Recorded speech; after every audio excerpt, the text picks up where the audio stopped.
बालकों ने प्रहलाद जी से पूछा यदि हम बुढ़ावस्था में भजन करें तो? प्रहलाद जी बोलिया बालका ने भगवान को नाम लेना चाहिए और भगवान ने हर पल याद रखना चाहिए। तो बालक सारा बोलिया जे बूढ़ापड़ा में ले लिया तो प्रहलाद जी ने उसको समझाया कि भजन यौन में ही हो सकता है। वृद्धावस्था में शरीर की दुर्बलता के कारण ईश्वर की आराधना नहीं हो पाती। क्यों? बूढ़ा हो गया, मलगम जम गया, आदि हो गया, चलने में सांस फूलने लग जाती हैं। वृद्धावस्था की देह की भक्ति तो हो सकती है किंतु देव की नहीं हो सकती। अब जो बाल्यावस्था में युवा अवस्था में भक्ति देव की हो सकती है। बालकों ने पूछा तो फिर हम अभी से भक्ति क्यों करें, युवा अवस्था में ही कर लेंगे। प्रहलाद कहते हैं यौन में मद उत्पन्न होता है। युवा अवस्था में मनुष्य इंद्रियां से प्यार करता है, वह इंद्रियां के अधीन हो जाता है। यौन में वह कई प्रकार के मोह में फंस जाता है। अर्थोपार्जन इंद्रिया के लालन में ही उसको आयु नष्ट हो जाती है। यो तो आत्मा इंद्रिया का स्वामी है पर तो भी मनुष्य इंद्रिया का दास बन जाता है। यह बात सर्व सामान्य है। बड़े बड़े विद्यावान भी सारा दिन धन के पीछे मारे मारे फिरते हैं और रात को कवांद बन जाते हैं। विद्या का फल तो जन्म मृत्यु वैठा से मुक्त और परमात्मा की प्राप्ति ही है। विद्या का फल धन प्रतिष्ठा नहीं है। देखते बालकों ने पूछा हम परमात्मा को प्रसन्न कैसे करें? प्रहलाद ने कहा सभी में एक परमात्मा ही का दर्शन करो। जगत को प्रसन्न करना कठिन है पर कृष्ण को प्रसन्न करना सरल है भाइयों, यह करना चाहिए। जय गुरुदेव तेरी शरण। बोलो राधा कृष्ण की जय, बोलो भागवत पुराण की जय हो, गुरु रामनारायण जी की जय। बालक ने पूछा प्रहलाद जी हमें भगवान तो दिखाई देते ही नहीं तो फिर उनकी आराधना हमें कैसे करें? प्रहलाद जी भगवान का ध्यान करते हुए तुम तन में हो जाओ, जिसे जगत नहीं दिखता उसे भगवान दिखाई देता है।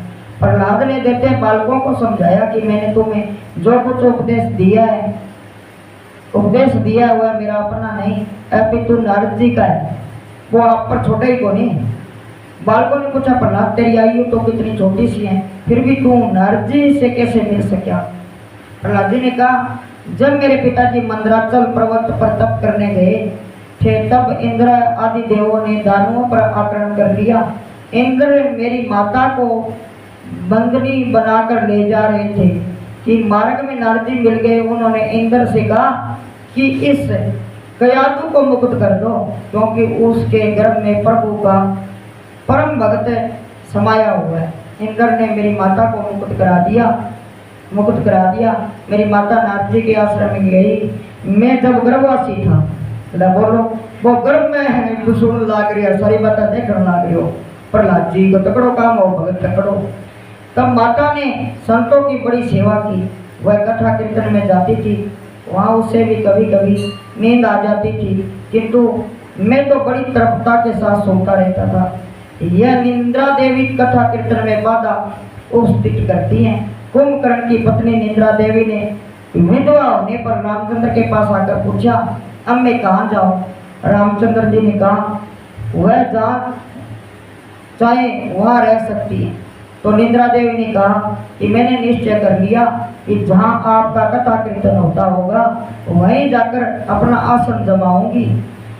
पंच प्रयाण को कान में रखकर कथा सुनो। मैं तुम्हें और क्या कहूँ, मेरे प्रभु को प्रसन्न करने का साधन तो कीर्तन ही है। इसी प्रकार अपने प्रहलाद जी छोटा छोटा बालका ने शिक्षा देवे। प्रहलाद बालकों को समझा रहे हैं नाम ही ब्रह्म है, ईश्वर का निर्गुण स्वरूप अति सूक्ष्म है। मन बुद्धि जब तक अति सूक्ष्म नहीं हो तो पाते तब तक ईश्वर के निर्गुण स्वरूप का अनुभव नहीं हो सकता। ईश्वर का सैगुण स्वरूप 80 है, तेजो में है। प्रभु के सैगुण स्वरूप का साक्षात्कार करने की शक्ति मनुष्य में नहीं है। अर्जुन ने कहा है मनो में, आपका यह रूप देखकर मेरा मन वैसे बहुत व्याकुल हो गया। नाम ब्रह्म का दर्शन अनुभव है तो सही कर सकते हैं किंतु मैं तालियां बजाने से नाद ब्रह्म होता है।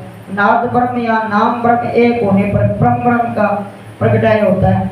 नाम ब्रह्म के साथ नाद ब्रह्म का सहयोग होने पर प्रभु को प्रकट होना ही पड़ता है। तालियां बजा बजा कर कीर्तन करो, प्रभु सभी को देखते हैं। कीर्तन में जो तालियां नहीं बजाता उसके लिए भगवान सोचते हैं कि मैं मूर्ख ही हूँ, जो मैंने इसे हाथ दिए, किंतु अगले जन्म में मैं अपने भूल सुधार लूंगा और उसे दौड़ पाँव दूंगा, पशु बना दूंगा। का जे हाथ जे तालियां ना बजाई तो तालियां बजानी जरूरी है। कीर्तन में तालियां बजे जब ही वह मनुष्य दे पा सकता है। अगर तालियां नहीं बजाए तो 2 पाँव और दे दूंगा। प्रभु भजन में तालियां बजाने में शर्म क्यों? पाप से शर्मा क्यों? पाप करने से हटी हैं। जो प्रभु भजन में तालियां बजाने से कतराते हैं उसे अगले जन्म से मैं परमात्मा हाथ की जगह 2 पाँव और देते हैं। अंत प्रेम से तालियां बजाकर संकीर्तन करो। प्रहलाद जी ने बालकों को आज्ञा दी, प्रेम से कीर्तन करो। न दान न तपो न जन सोच न वर्तानि च प्रियते समलया पदत्या हरिरंदे विजुम्बनम। भगवान को प्रसन्न करने के लिए दान, तप, यज्ञ, सोच, व्रत आदि ही पर्याप्त नहीं है। वे तो केवल निष्काम प्रेम भक्ति से ही प्रसन्न होते हैं। अन्य सब कुछ विडंबना मात्र। अर्थ भक्ति करो। प्रहलाद जी सभी से कीर्तन मंत्र जप करने को कह रही हैं, तो आप भी कर लिया। हरे राम राम राम राम हरे हरे, हरे राम राम राम हरे हरे, हरे हरे हरे, हरे राम राम हरे राम हरे कृष्ण हरे कृष्ण कृष्ण हरे हरे, कृष्ण हरे हरे, हरे कृष्ण कृष्ण हरे हरे, गोविंद हरे गोपाल हरे, गोविंद हरे गोपाल हरे, जय राम राम रघुपति राम, सियापति राम रघुपति राम। अब प्रहलाद जी बच्चों के साथ मनोरंजन कर ले और भगवान जी दर्शन दे रहे हैं। राधा कृष्ण उसको दर्शन दे रहे हैं। वो ठे नाचने लग गए। प्रहलाद जी प्रभु भजन में मगन होकर नाचने लगे। इतने में ही संडा मृग आए। उन्होंने सोचा कि हिरण्यकशिपु ने कहीं ये जान लिया तो बड़ा ही अनर्थ होगा। उन्होंने प्रहलाद से कहा कि ये क्या उद्यम मचा रहे हो, बंद करो ये भजन। पर तू उनको कौन सुनता, मन तो श्री कृष्ण से जा लगा। तो प्रहलाद ने भी नहीं सुना। संडा मृग ने दौड़कर प्रहलाद का हाथ पकड़ा। प्रहलाद का शरीर तो जीवे ही था। जो ही संडा मृग ने उनको स्पर्श किया तो वे भी नाचने लगे। उसी दिन हिरण्यकशिपु ने सोचा कि मैं भी तो जरा देखूं कि गुरु जी कैसे शिक्षा दे रही है। भी वो यानो हो गयो। उसने वहाँ एक सेवक को भेजा। सेवक ने वह समूह नृत्य देखा तो सोच में पड़ गया। नाम संकीर्तन में लीन होकर गुरुजी और सभी बालक नाच रहे थे। सेवक ने सोचा कि राजा को तो यह बात अच्छी नहीं लगती, यदि वे जान जाएंगे तो गुरुजी की हत्या करवा देंगे। सेवक ने गुरुजी का हाथ पकड़कर उन्हें आसन पर बिठाने का प्रयत्न किया, किंतु गुरुजी के स्पर्श से वह भी नाचने लगे।